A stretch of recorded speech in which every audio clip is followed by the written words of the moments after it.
నమ శివాయ. అందరికీ శుభోదయం. Welcome to Radha's inventory. ఈరోజు కార్తీక పురాణం 8వ అధ్యాయం భగవన్నామస్మరణ మహాత్యం అజామిలుని కథ. వశిష్ఠుడు చెబుతున్న కార్తీక పురాణం వింటున్న జనక మహారాజుకి ఒక సందేహం వచ్చింది. మహానుభావ, మీరు చెప్పగా కార్తీక మాస వైభవాన్ని, మహత్యాన్ని, ఆ మాస పవిత్రతని తెలుసుకున్నాను.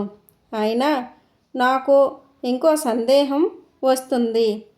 దయచేసి నా యందు అనుగ్రహించి నాకు కలిగిన ఈ సందేశాన్ని తీర్చండి అంటూ వశిష్ఠుని ప్రార్థించాడు జనక మహారాజు. మహారాజు మాటలు విన్న మహర్షి చిరునవ్వులు చిందిస్తూ అనుమానించకూడదు అనే సందేశాన్ని తప్పనిసరిగా పరిష్కరించుకోవాలి కనుక సందేహం ఏమిటో వివరించమన్నాడు వశిష్ఠుడు. పాపకర్మలైన దుర్మార్గులు చేయలేని పాపాలంటూ ఏమీ ఉండదు.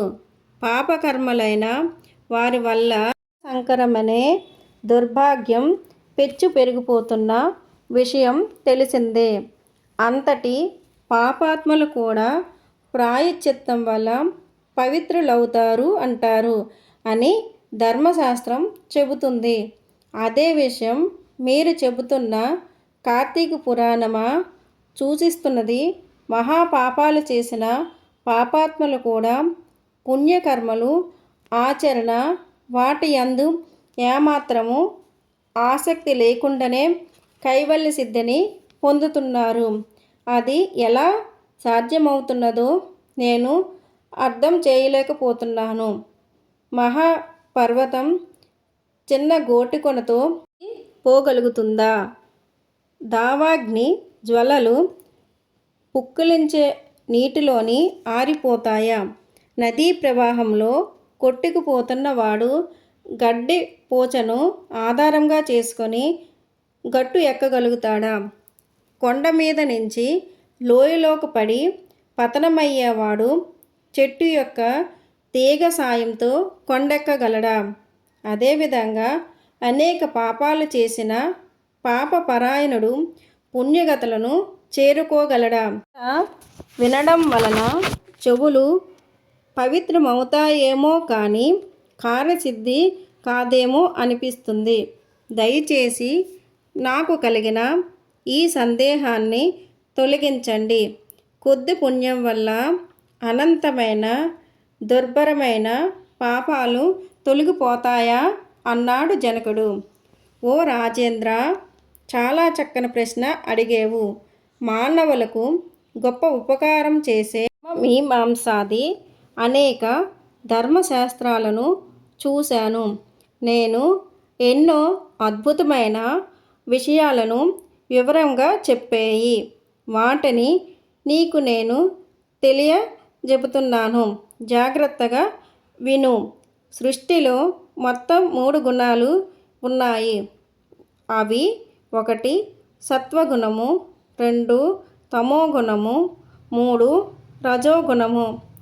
ధర్మాధర్మాలన్నీ ఈ 3 గుణాలను ఆశ్రయించి ఉంటాయి.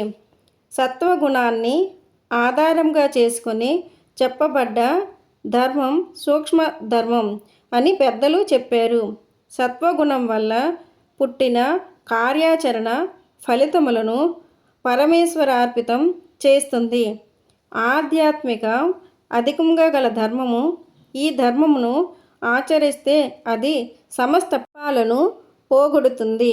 సాత్విక ధర్మ ఔన్నత్యాన్ని నీకు అర్థమయ్యే రీతిలో ఒక ఉదాహరణ చెబుతాను విను. తామ్రవర్ణి అనేది సాగర సంగమ ప్రదేశము. ఆ నదిలో ఆ ప్రదేశములో ముత్యపు చెప్పలు స్వాతి కార్తెలో తెరుచుకొని ఉంటుంది. అందులో పడిన అతి చిన్న నీటి చుక్క అమూల్యమైన ముత్యమవుతుంది. గంగ, గోదావరి, కృష్ణా నదులు పుష్కర కాలంలో చేసే దానం ఎంత చిన్నదైనా సరే ఆయా దానాలు ఆ నదీ తీరంలో గల ఆలయాల్లోని చేసే జలతపాది పూజలు విశేషమైన ఫలితాన్ని ఇస్తున్నాయి. ఆ పుణ్యాలు విలువలు అనంతము అని ధర్మశాస్త్రాలన్నీ నొక్కి చెబుతున్నాయి. ఇక ధర్మాన్ని గురించి చెబుతున్నాయి విను.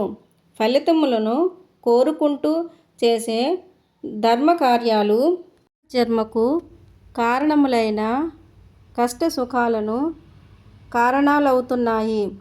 తామస ధర్మం దేశకాల పాత్రతలను అనుసరించే చేసే శాస్త్రముయందు చెప్పబడిన విధులు డాంబికమైన ఆచరణలకు కారణమవుతూ సత్ఫలితాలను ఇస్తుంటాయి. దేశ కాలమాన పరిస్థితులను గమనించి చేసే కోరికలేని పనులు అక్షయమై ఫలితాలను ఇస్తాయి. పెద్ద కట్టె మోపు పైన చిన్న నిప్పురవ్వతో బూడిదైనట్లు కార్యం తెలిసి చేసినా తెలియక చేసిన పాపాన్ని భస్మపటలం చేస్తుంది. దీనికి ఉదాహరణ చూడు. హరినామ స్మరణంతో తరించిపోయిన అజామిలుని కథ చెబుతాను విను.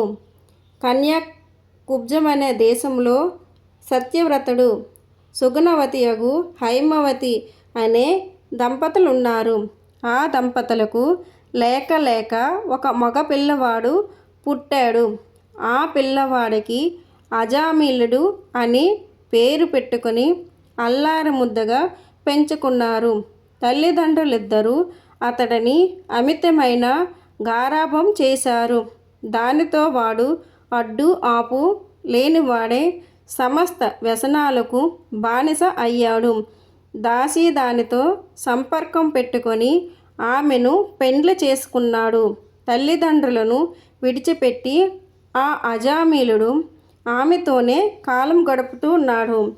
ఒక రోజున ఆ అజామిలుని భార్య చెట్టు నుండి కాయలు కోయడానికి చెట్టెక్కింది. కొమ్మ విరిగి నేల మీద పడడంతో ఆమె మరణించింది. అజామిలునికి యుక్త వయసు వచ్చిన కుమార్తె ఉన్నది. అజామిలుడు భార్య మరణించినాక అతిశయంతో తన కుమార్తెతోని సాంగత్యం పెట్టుకున్నాడు. ఆమెతో కాపురం చేస్తూ ఉన్నాడు. ఆ తండ్రి కూతుర్లకి 2 మగపిల్లలు పుట్టారు. కానీ ఒకడు మరణించాడు. మిగిలిన బిడ్డకు అజామిలుడు నారాయణ అని పేరు పెట్టాడు. ఎంతో ప్రేమాభిమానాలతో చూసుకుంటూ ఉండేవాడు. కాలం గడిచిపోతున్నది. అజామిలుడు వార్ధక్యం వరించింది. మరణము ఆసన్నమయ్యింది. అజామిలుని ప్రాణాలను తీసుకుపోవడానికి యమదూతలు వచ్చారు. వాళ్ళని చూసిన అజామిలుడు భయంతో వణికిపోతూ నారాయణ నారాయణ, నన్ను ఎవరో తీసుకుపోతున్నారు, వచ్చి వాళ్ళ బారి నుండి నన్ను కాపాడు అంటూ తన కుమారుడనే పిలిచాడు. చిట్ట చివరి దశలో కుమారుడనే పిలుస్తున్నప్పటికీ హరినామాన్ని తలుచుకోవటం వలన వెంటనే విష్ణుదూతలు వచ్చి అజామిలుని విష్ణులోకానికి తీసుకుపోవడానికి తమ రథంలోకి ఎక్కించుకున్నారు. అనుకోకుండా జరిగిన ఆ సంఘటనను చూసి యమదూతలు బిత్తరపోయారు. అయ్యలారా, అతడు పరమ దుర్మార్గుడు. మానవులు పాపపుణ్యాలకు సూర్యచంద్రులు, 8 దిక్కులు, ఆదిదేవతలు, వాయువు, గోవులు, ప్రజలు సాక్ష్యాలు. వారు చెప్పే సాక్ష్యాలను అనుసరించి యమధర్మరాజు చిత్రగుప్తుడి చేత చిట్టా వ్రాయిస్తుంటారు. ఆ పైన ఆయుర్దాయము పూర్తి అయినాక అంతకుముందు వారు చేసిన పాపకర్మలు అనుభవింపచేయడం కోసం యమలోకానికి తీసుకురావడానికి మిమ్మల్ని పంపిస్తుంటారు. ఆ ప్రకారంగా పరమ దుర్మార్గుడైన అజామిలుడు చేసిన దుష్కర్మలను తగిన పాప ఫలితాలు అతడి చేత అనుభవింపచేయడం కోసం యమలోకానికి తీసుకుపోదామని మేము వచ్చాము. మరి ఈ పాపాత్ముడిని మీరు ఎందుకు తీసుకుపోతున్నారు? మాకు ఏమీ తెలియటం లేదు అని యమదూతలు విష్ణుదూతలతో అన్నారు. వారి మాటలు విన్న విష్ణుదూతలు, యమవర్త దూతలారా, నామస్మరణం సమస్త పాపాలను పోగొడుతుందని మీకు తెలియదా? చనిపోయే సమయంలో హరినామాన్ని తలుచుకోవడం ఎంతటి దుర్మార్గుడికైనా విష్ణులోకాన్ని పొందే అర్హత ప్రసాదిస్తుంది. అందుకనే ఇతడిని మేము విష్ణులోకానికి తీసుకుపోతున్నాము అని చెప్పిన అజామిల్ని తీసుకొని విష్ణుదూతలు వైకుంఠానికి చేరుకున్నారు. అయితే దుర్మార్గుడైన, క్రూరుడైన, పాతకుడైన నాకు మరణించే సమయంలో హరినామాన్ని తలుచుకున్నందువలనే వైకుంఠవాసం లభించింది కదా అని శ్రీహరిని తలుచుకుంటూ వైకుంఠానికి వెళ్ళాడు అజామిలుడు. మహారాజా, కేవలం అంత్యకాలంలోనే హరిని తలుచుకుంటూ వైకుంఠవాసం లభించేటంత పుణ్యం వస్తే మరి కార్తీక వ్రతాన్ని ఆచరించడం వల్ల ఎంతటి పుణ్యం లభిస్తుందో ఊహించు అన్నాడు వశిష్ఠుడు.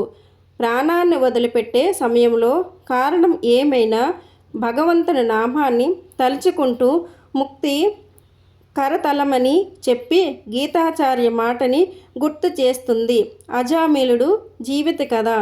ఆ చివరి దశలో భగవంతుని నామాన్ని తలుచుకోవడం అనేది ఎంతో అదృష్టం ఉంటే కానీ లభించదు. 9వ రోజు పారాయణము సమాప్తము. ఓం శ్రీకృష్ణ పరమాత్మనే నమః. భక్తి యోగం 12వ అధ్యాయం. క్లేశోధికతరస్తేషాం అవ్యక్త సక్తచేతసాం అవ్యక్తా హి గతిర్దుఃఖం దేహవద్భిర్ప్రవాప్యతే. యొక్క అర్థం: అవ్యక్తమైన ఆత్మస్వరూపాన్ని ఆరాధించే వాళ్ళు శ్రమ ఎంతో ఎక్కువ. ఎందువలన అంటే శరీరం మీద అభిమానం కల వాళ్లకు అవ్యక్త బ్రహ్మం నిష్ట కుదరదు, కష్టసాధ్యం. Please like, share, subscribe.